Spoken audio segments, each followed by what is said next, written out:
Dia keluar, aku dengar dia naik ke atas. Sepertinya dia di kamarnya.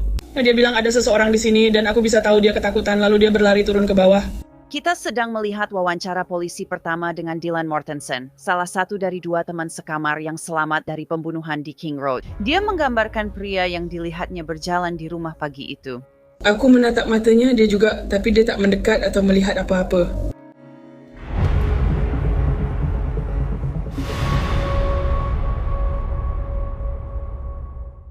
Selamat datang di Hukum dan Kriminal. Saya Janet Levy. Kami sering membahas Dylan Mortensen. Dia adalah teman sekamar yang selamat dari pembunuhan di King Road dan melaporkan ke polisi tentang pria berpakaian hitam yang dilihatnya di dalam rumah. Apa yang Dylan katakan kepada polisi sangat merugikan kasus Bryan Kohberger sehingga pengacaranya mencoba meminta Hakim Hippler melarangnya menggambarkan Kohberger sebagai seseorang yang memiliki alis tebal.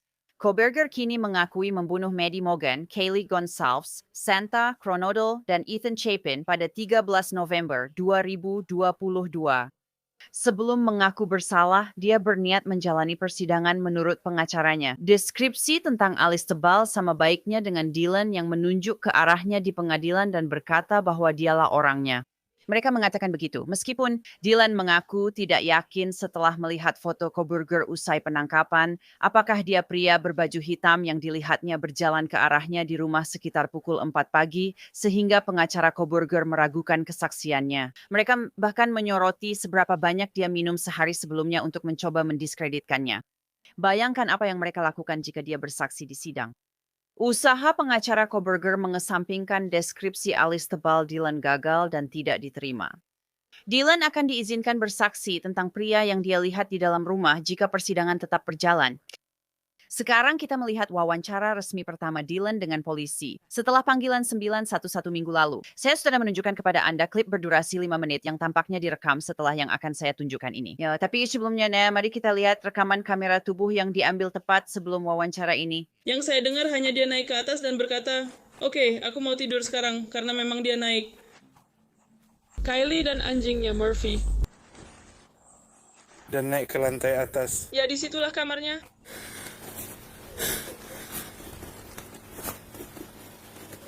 Oke. Akhirnya dia naik. Aku dengar dia berteriak lalu lari turun karena melihat seseorang. Itulah yang aku yakin dia katakan. Dia bilang ada seseorang di sini, lalu berteriak, berlari turun, dan aku memanggil nama. Tapi aku langsung melompat dan mengunci pintuku karena aku sangat ketakutan. Aku mendengar seseorang menangis di kamar mandi, lalu ada pria berkata, "Kamu akan baik-baik saja, aku akan membantumu." Aku terus memanggil namanya, tapi dia tak menjawab. Lalu aku membuka pintu sebentar dan aku melihat pria itu dan dia tidak terlalu tinggi. Dia berpakaian serba hitam dengan masker menutupi dahi dan mulutnya. Aku mengunci pintu dan menelepon, bingung harus berbuat apa. Ini benar-benar mengerikan. Jam 4 pagi aku langsung lari ke bawah. Kamu pergi dari sini. Aku meninggalkan kamarku dan turun ke tempat tidur sekarang. Setelah petugas tiba di lokasi, Dylan dibawa ke kepolisian Moskow dan detektif Lance Mowery membawanya ke ruang wawancara. Kamu dan universitas. Rumah apa itu?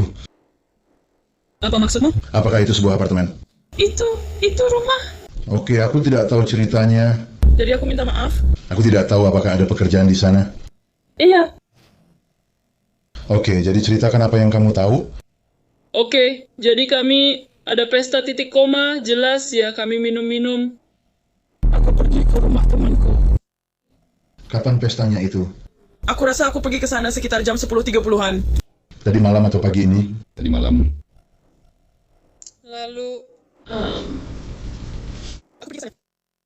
Lalu aku dan temanku lalu berlima.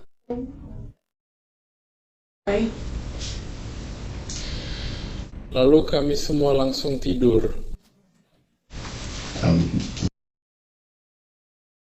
Apakah rumah yang kita datangi tadi, lalu hanya aku yang pulang, lalu setelahnya? Oke, apakah dia perempuan? Oke, mereka semua di tempat sama? Simpatetik adalah dia punya... Oke.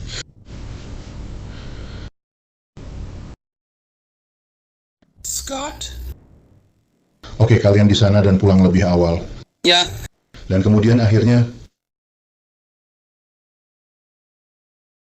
Dia pergi ke tempat kami. Di mana dia tinggal? Dia tinggal seperti di ujung jalan. Aku tidak tahu persis di mana tempatnya. Lalu Maddie dan Kelly pulang dari klub. Dan kemudian kami semua pergi tidur. Menurutmu jam berapa kamu sampai di rumah? Aku rasa aku sampai di rumah sekitar jam 12.30 sampai jam 1 ya, di antara itu. Menurutmu jam berapa kamu pulang? Sekitar 10 atau 20 menit setelah aku pulang. Oke. Lalu Maddie dan siapa lagi yang keluar dari kamar? Kelly, mereka pulang sekitar jam 1.32-an. Oke. Dan saat itu tak ada apa-apa. Tidak ada yang aneh sama sekali. Oke. Lalu semua orang sudah tidur jam 4 pagi. Aku seperti melihat ponselku dan aku bisa mendengar Kylie dan Murphy seperti sedang menari. Aku tahu itu suara Kylie dan itu Murphy karena dia menggonggong. Aku mendengar Kylie naik ke atas, karena kamu bisa mendengar segalanya. Lalu aku dengar dia bilang ada seseorang di sini. Dan aku pikir Kylie lari turun ke bawah. Lalu aku langsung berdiri dan mengunci pintuku karena aku tidak tahu harus berbuat apa lagi. Yusbain Yanekau menghitung diskusi awal dengan petugas Nunes di rumah. Ini sekarang adalah kali kedua Dylan menceritakan apa yang dia lihat kepada polisi. Dan ini masih sangat awal dalam penyelidikan. Panggilan 911 dari King Road dilakukan sebelum tengah hari, kemungkinan lewat jam 1 siang. Jika kamu mendengar audio terputus, itu karena nama-nama orang yang mungkin menjadi saksi telah disamarkan. Jadi Kylie dan Murphy? Murphy melukai Murphy jadi Kylie, dan apakah dia mantan pacar Kylie? Tunjukkan anjingnya saja. Dan Murphy itu anjingnya? Iya. Oke, apa nama belakang Kylie? Gonclaw adalah... Aduh, eja untuk saya. Gonclaves. Dan apakah dia ada di sini hari ini? Tidak. Apakah dia salah satu yang terluka? Iya.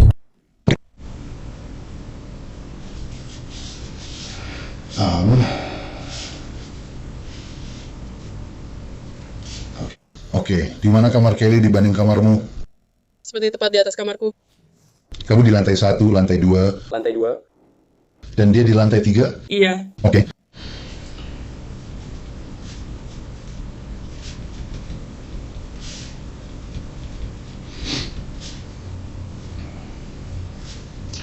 Kamu bilang Kelly dan Sharon Murphy? Ya. Terus? Dan pekerjaannya? Ya. Sekarang? Ya, dia mantan Rana.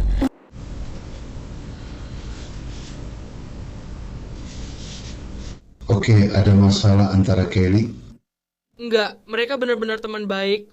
Masih main sama anjing dan hal-hal seperti itu? Semuanya. Jadi kamu dengar Kelly di atas, dia menari, bermain dengan anjing, hal-hal normal seperti itu mungkin? Iya. Lalu dia bilang ada orang di sini. Iya, saat dia keluar, aku mendengar dia naik ke atas, lalu aku bisa... Aku kira dia di kamarnya, lalu dia bilang ada seseorang di sini dan terlihat ketakutan, kemudian dia lari ke bawah. Menurutmu kemana dia lari? Aku tidak tahu apakah dia lari melewati tangga atau kalau dia bilang itu ada di ruang tamu. Oke. Tapi kamu dengar dia di tangga? Iya, aku dengar dia lari kayak super cepat turun tangga. Oke. Dan lalu aku tidak membuka pintunya. Aku hanya memanggil namanya, dan aku memanggil Sana, Kaylee, dan Morgan di ponselku. Dan lalu apa yang... Nama-nama lainnya itu, Sana? Sana, Maddie, Morgan. Maaf Miko, Morgan itu Maddie dan Kaylee. Oke, apa kamu tahu? Dan nama belakang Sana adalah Kolonel Kernoodle. Saya percaya. Oke, lalu bagaimana dengan Maddie? Morgan, M-O-G-N. Dan klub Kaylee juga sama? Iya. Apakah mereka bertiga ini teman? Iya, kami semua teman sekamar. Oke. Siapa yang sekamar dengan Kaylee? Kaylee dan Morgan sama-sama di lantai atas. Mereka tidak sekamar. Mereka punya kamar sendiri-sendiri. Kami semua punya kamar masing-masing. Jadi 2 orang ini ada di lantai 3. Iya. Di mana Sana? Itu lantai aku, lantai kamu. Dia paling dekat dengan kamar mandi di lantai itu. Kamar mandi aku. Oke. Jadi Joe dan Kaylee bukan masalah. Tidak, mereka sama sekali bukan masalah. Bagaimana dengan Sana Maddie? Apakah ada cowok yang jadi masalah? Tidak, Maddie sudah punya pacar. Boyce orangnya sangat baik. Oke, Sana sedang berpacaran dengan Ethan, yang ada di kamar bersamanya. Mereka juga sangat baik. Dylan bilang tidak pernah bermasalah dengan para pria. Detektif Maury hanya bertanya, mencoba mendapatkan informasi dasar karena ini masih sangat awal dalam penyelidikan ini. Polisi negara bagian Idaho telah dipanggil untuk membantu. maaf, saya tidak tahu nama siapapun atau hal-hal seperti itu. Begitu juga Ethan, Sana, Maddie, dan Kaylee. Semua yang terluka ada di lantai atas. Mereka semua yang terluka. Oke, lalu gadis lain yang ada di sini, dia di lantai pertama. Oke. Dan dengan dia yang memakai baju kuning itu? Ya. Oke, dia ada di sana. Jadi siapapun yang ingin menyakiti Ethan atau yang iri pada Ethan, Tidak, aku benar-benar belum tahu apa-apa. ada mobil-mobil yang ada di sekitar situ yang bisa kamu ingat yang mungkin tidak biasa. Aku sebenarnya kurang memperhatikan itu. Kamu tidak melihat siapapun turun. Apakah kamu mendengar hal lain? Aku tidak tahu bagaimana mereka masuk. Kami selalu teliti mengunci pintu dan sebelumnya tak pernah bermasalah. Seperti itu benar-benar acak. Oke, jadi kamu sampai di rumah sekitar jam 12.31. Iya. Kamu punya Maddie yang pulang tak lama setelah itu. Maddie pulang tak lama setelah itu. Dari sekitar jam 2 hingga 4, apakah kamu tertidur? Ya, aku tertidur. Dan Kaylee juga pulang bersama Maddie pada waktu yang sama dari klub. Jadi selama itu, kamu memang tidak mendengar apa-apa? Kamu sudah minum sesuatu, jadi jelas kamu akan tidur sedikit lebih nyenyak. Benar, iya. Oke. Lalu kamu mendengar dia berbicara, mendengar dia turun tangga, membuka pintu, dan memanggilnya. Ya. Kamu menutup pintu karena takut. Ya, benar. Apa yang terjadi pada saat itu? Aku membuka pintu lagi, dan aku mendengar apa yang kukira adalah Katie menangis di kamar mandi. Aku dengar suara pria berkata, tidak apa-apa, aku akan membantumu. Tapi bukan dengan cara yang baik. Itu terasa aneh dan itu adalah suara yang belum pernah aku dengar sebelumnya. Oke? Lalu aku memanggilnya dan setelah itu tidak ada lagi tangisan. Aku benar-benar tidak tahu apa yang terjadi setelah itu. Saat kamu buka pintu, kamu kira mendengar Kaylee menangis di kamar mandi? Iya, bisa juga Dana, tapi waktu itu aku kira itu Kate. Di bagian selanjutnya, kamu bisa bilang ke detektif Maury bahwa dia hanya berusaha sebaik mungkin untuk bertanya, dan menurutku dia seperti tidak percaya bahwa ini benar-benar terjadi di Moskow. Dylan juga menjelaskan apa yang dilihatnya dipegang pria berbaju hitam saat melewati rumah. Saya tidak yakin pertanyaan ini membantu, karena saya hanya menjawab sebisanya. Kamu bilang mereka tak mengenali suara itu? Tidak. Lalu aku membuka pintu lagi dan pria itu ada di sana. Dan dia mungkin sepertiku tingginya, sedikit lebih tinggi beberapa sentimeter. Bukan seperti tubuh atletis yang kurus. Dia memakai pakaian serba hitam. Dia memakai masker yang hanya menutupi dahinya, dan di sini, dan melingkari wajahnya. Dia berkulit putih. Dia melihatku, aku melihatnya, lalu dia pergi sambil memegang sesuatu. Benda itu tampak seperti ini, warnanya hitam. Awalnya aku tak yakin itu pistol, tapi sekarang aku rasa mungkin benar. Tapi aku tadi seperti setengah sadar, jadi aku sangat lelah. Kamu Katakan ini. berbentuk silinder seperti ini, lalu langsung masuk ke dalam, jadi aku tidak tahu. Itu seperti panah, atau ya? Semacam itu. Itu aneh, aku benar-benar tidak bisa mengenalinya. Aku menyebutnya seperti vakum mini, aku juga tidak tahu itu apa. Oke, kamu bilang tahu tinggi badanmu, seberapa tingginya? 5 kaki 10 inci, jadi dia sekitar 6 kaki. Jadi dia akan punya tinggi rata-rata? Iya.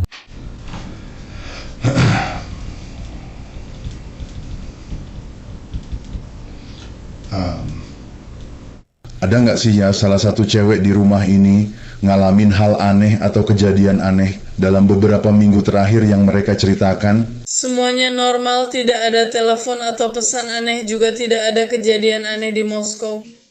Kamu dengar Dylan menggambarkan pria berpakaian serba hitam yang memegang sesuatu yang terlihat seperti tabung. Sampai sekarang kita belum tahu apa benda itu. Apakah itu pisau K-bar dan cahayanya, lalu Dylan mengira itu tabung. Kita tidak tahu. Berentang kandungnya orang yang baru berentami adalah Branko Berger. Dia tidak diminta memberi rincian kejahatan sebagai syarat perjanjian pengakuan bersalah. Sekarang kita lanjut ke wawancara. Baik, jadi saya minta maaf. Saya terus sedikit mundur karena semua orang akan berdesakan dengan Anda dan saya benar-benar mengerti itu. Ya. Jadi Anda mendengar dia menari, berkata, ada seseorang di sini, lalu pergi dan terdengar menuju tangga. Anda membuka pintu, memanggilnya, menutup pintu, lalu kembali membuka karena mendengar tangisannya. Iya. Atau setidaknya seseorang, mungkin bukan dia. Apakah kamu menutup lalu membuka pintu lagi sebelum melihatnya? Ya, aku menutupnya sebelum aku membukanya dan melihatnya. Dari saat kamu mendengar dia berkata, ada seseorang di sini, sampai saat kamu melihatnya, menurutmu berapa lama waktunya? Aku tidak tahu, mungkin 10-20 menit. Aku tidak benar-benar sadar. Semuanya terasa agak buram. Aku tidak benar-benar mengingatnya dengan jelas. Aku akan bilang,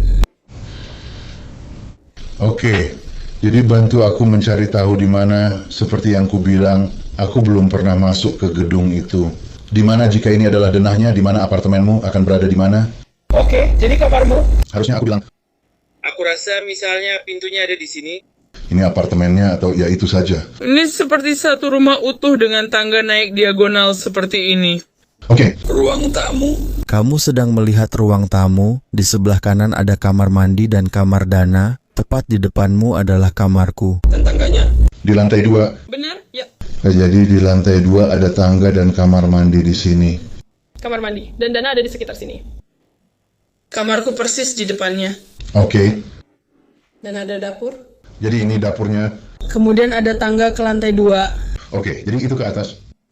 Dan kemudian kamar Kaylee ada di, kamu tahu, naik tangga. Kamar Katie ada di sebelah kiri. Di atas kanan. Ya, di atas. Dan kamar Medi ada di sebelah kanan. Dan juga ada kamar mandi di sebelah kamar Medi. Jadi pintu kamu langsung menghadap tangga turun ke... Bagian bawahnya lebih seperti kamu bisa melihat mereka saat kamu melihat keluar. Tapi tidak benar-benar menghadap langsung. Lebih seperti menghadap seperti ini. Oke, jadi pintu kamu lebih ke samping. Iya, lalu aku melihat pintu jendela geser di belakang sana. Jadi kamu buka pintu. Dia di mana? Di antara pintuku dan dapur? Oke, dan aku melihat dia keluar lewat pintu, sepertinya... Keluar lewat pintu dapur. ya, aku ingat bilang, tidak. Lalu aku segera menutup dan mengunci pintu. Jadi Dylan bilang pria itu keluar lewat pintu dapur.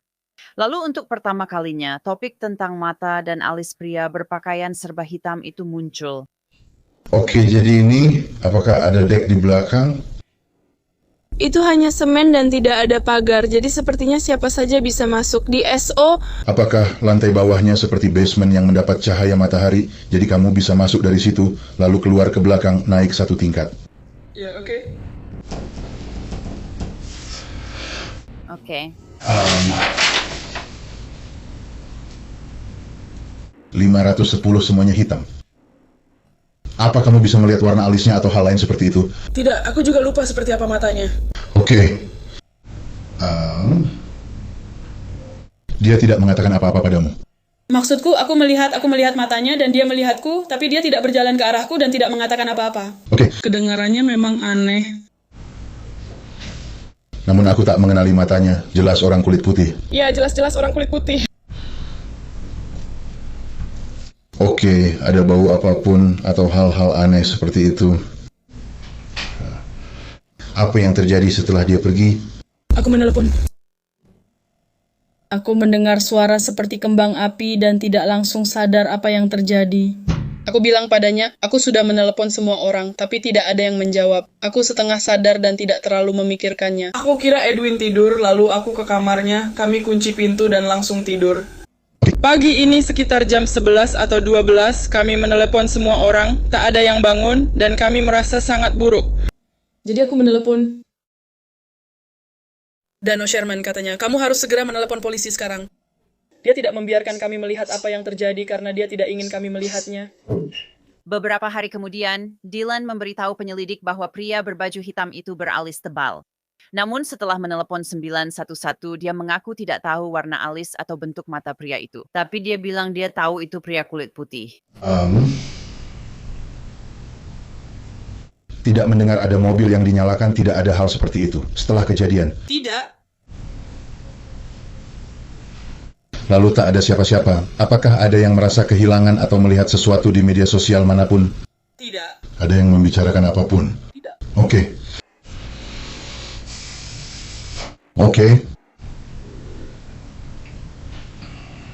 Di pesta yang sama apa saja Aneh, tidak biasa, tidak normal. Siapa saja marah pada siapa saja. Tidak semuanya biasa saja, seperti biasanya. Semua orang terlihat baik-baik saja. Sana dan Ethan bersama saya dan semuanya benar-benar normal. Semua tampak normal dan tidak mencurigakan. Nggak ada yang berhubungan dengan seseorang yang mungkin punya pacar yang bisa marah padanya atau semacamnya. Tidak.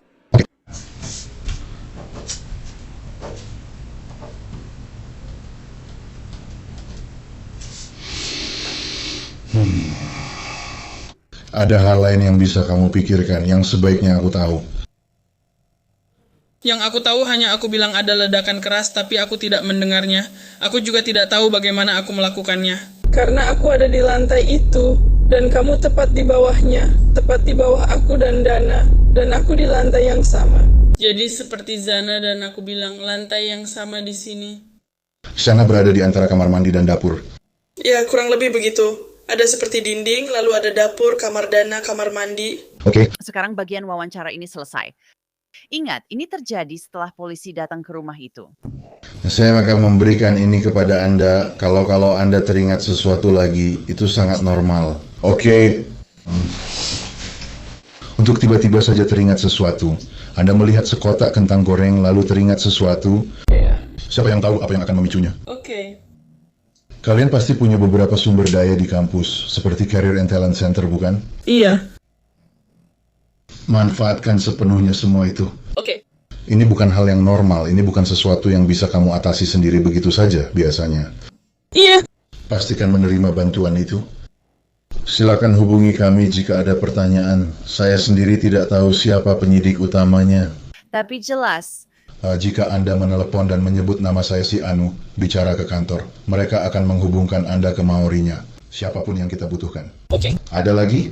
Tidak. Baik, saya berterima kasih atas waktumu. Ya. Jaga dirimu baik-baik. Oke. Kalau kamu dapat pesan aneh atau telepon atau merasa ada yang mengikutimu, membuntutimu, lakukan saja yang perlu agar kamu aman. Oke. Jangan berpikir kamu mulai gila atau melakukan hal itu. Tidak perlu ambil risiko. Oke.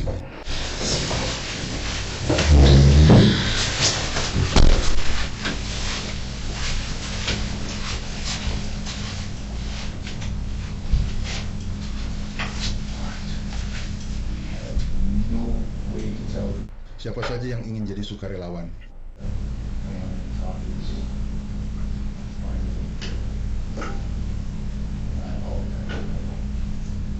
tak lama setelah itu, Maury dan Dylan kembali ke ruangan untuk berbicara sebentar. Dia satu-satunya orang yang masih hidup yang melihat pria ini di dalam rumah.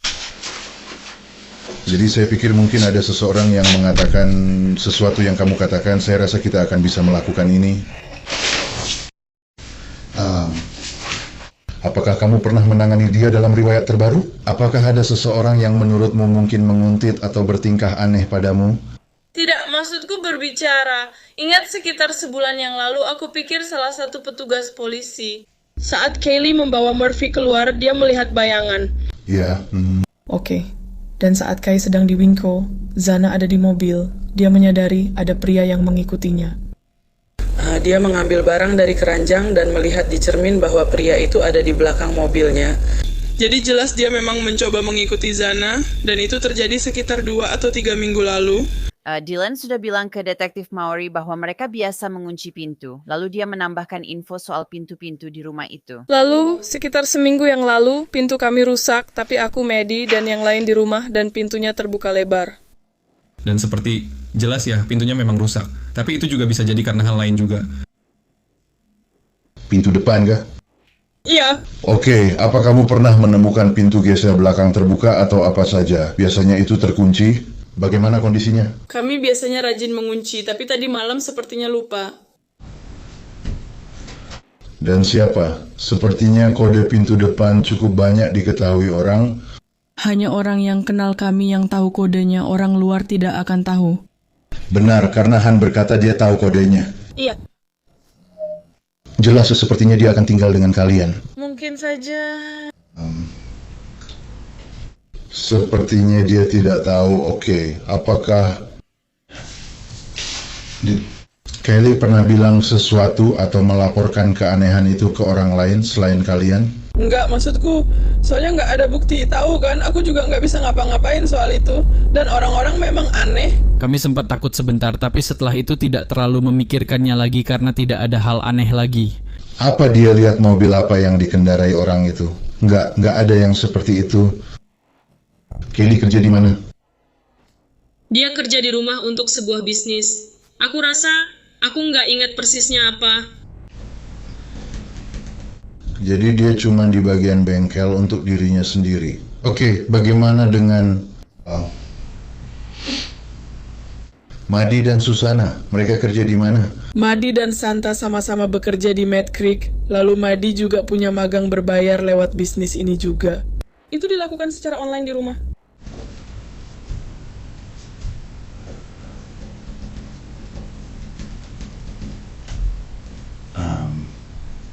Siapa yang tahu bisnis apa itu?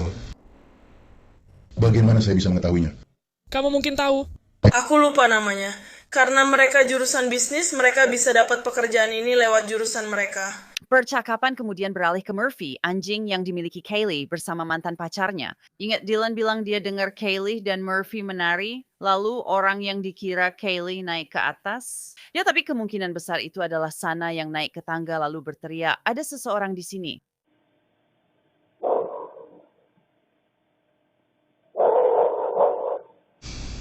Apakah kamu mendengar Murphy menggonggong atau melakukan hal lain? Ya, dia banyak menggonggong. Sepanjang malam atau... Dan aku mendengar Kaylee naik ke atas, dia banyak menggonggong, lalu aku bisa tahu kalau dia ada di luar. Aku tidak tahu bagaimana polisi menemukannya karena dia tidak di rumah. Oke. Dia memang di sana. Dia punya anak anjing yang terus menggonggong jika ada orang di sana. Dan itu adalah... di 132 itu sekitar jam 4. Dan saat dia menggonggong, saat pertama kali mendengar gonggongannya setelah bermain di atas, apakah Anda mendengarnya dari dalam lalu keluar, atau dia sudah di luar? Dia, Murphy bersama Kaylee saat mereka seperti menari. Mereka berjalan ke atas, dia masih bersama Kaylee. Dan kemudian saat dia berteriak begitu di sini, dia mulai menggonggong di dalam rumah. Lalu aku yakin pintu gesernya terbuka. Dan aku pikir dia keluar lewat situ karena aku bisa tahu suara gonggongannya terdengar semakin jauh. Menurutmu Murphy akan mengejar siapapun itu? Mungkin, tapi dia masih anak anjing dan belum mengerti itu. Jadi mungkin kalaupun ada justru akan lebih dekat dengannya. Ya. Waktu pria berbaju hitam itu pergi, apakah dia menutup pintu geser atau membiarkannya terbuka? Aku tidak tahu, langsung lari ke bawah. Oke. Oke, ada lagi yang muncul, baiklah. Saya bakal bicara dengan orang-orang saya yang sudah melakukan wawancara lain dan melihat apakah ada yang punya pertanyaan agar kita mulai menyatukan lebih banyak bagian. Dylan kembali diwawancarai polisi dan jaksa beberapa kali. Wadis dianggap sebagai saksi kunci terkait kronologi kejadian. Wawancara lainnya dengan polisi belum dirilis. Brian Koberger kini menjalani 4 hukuman seumur hidup berturut-turut atas pembunuhan itu di penjara keamanan maksimum Idaho. Dan itu saja untuk episode Law and Crime kali ini. Maksud saya Janet Levy. Terima kasih banyak sudah bersama saya. Sampai jumpa lagi di sini lain waktu.